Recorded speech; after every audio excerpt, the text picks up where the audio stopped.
د پای وینا او د شورا د غړو معرفت به ښاغلی عبدالخالق ایوبي د افغان کاناډا ځوانانو شورا رئیس او بنسټ ایښودونکی سټیج ته بلنه ورکوو څو راسي او خپله عالمانه ارزښتناکه وینا ستاسو سره شریکه کړي.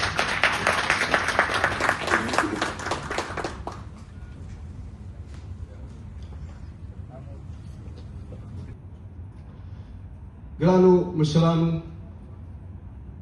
موږ دا شورا تاسو ته فکر کوئ د افغان کاناډا شورا ولې رامنځته شول، څه اړتیاوې ده. موږ د څو شاوخوا 3 کاله کېږي چې موږ دلته راغلي یو.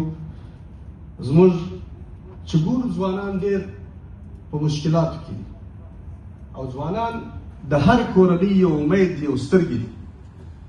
نو د هغوی د ښه راتلونکي دپاره موږ سره کښېنستلو، د دې بنسټ مو کښېښوي او انشاءالله د دې دپاره به کار کوو. او اساسي هدف مو دا دی، موږ نه کوم نامکشایي ته ضرورت لرو چې یا نوم وکړو یا کوم مالي سرچینې پیدا کړو یا ځان ته کار وکړو. که مو یو څه کړي وای یو 2 کسان مو پېژني. هدف مو اساسي یوازې ملي احساس دی. ملي احساس په دې معنا چې موږ ګورو دلته تاسې څو هفتې مخکې په جریان کې یاست، د پاکستان د کنسرګرۍ مخته د پاکستان خلاف مظاهره وه.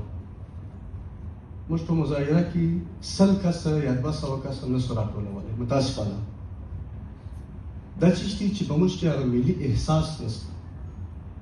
پرون یو دوست ما ولیدي، وایي ما د خپل ټولنې د انتخاباتو دپاره چې ریاست ته ولاړ وم، ما 200 رایې وړلې چې زه ریاست ته کاندید وم، بل رئیس په نو خامخا یو 300 نفر راوستلي وم.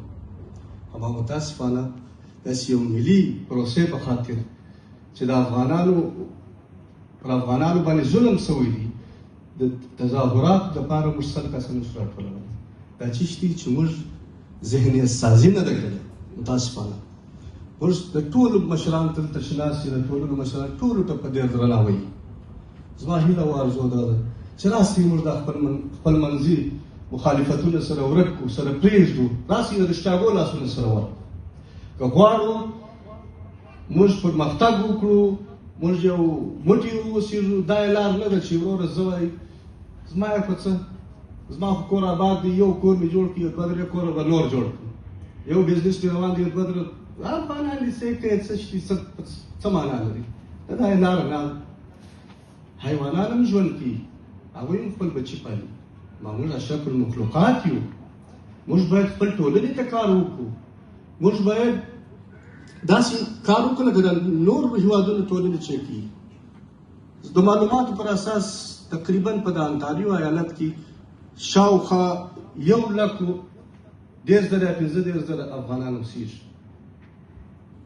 په دغه GTA کې تر 100,000 زیات اوسېږي. اما متاسفانه موږ یو مظاهرې ته، یو ملي پروسې ته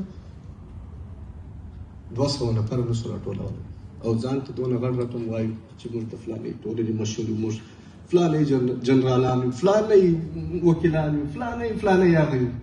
ډېر عفو غواړم، تاسو به زما دا خبرې لږ سپینې دي، خو دا د زړه د درده کوم، ځکه چې زموږ مملکت تر داسې یو ظالم جابر پاکستان در بریدونو لاندې دی چې زموږ نیکهګونو او زموږ پلرونو هغه په سوټۍ مسلمانان کړي دي. نن پر هغه پر موږ باندې تېری کوي او موږ یو مظاهرې ته خپل افغانان نشو راټولولی.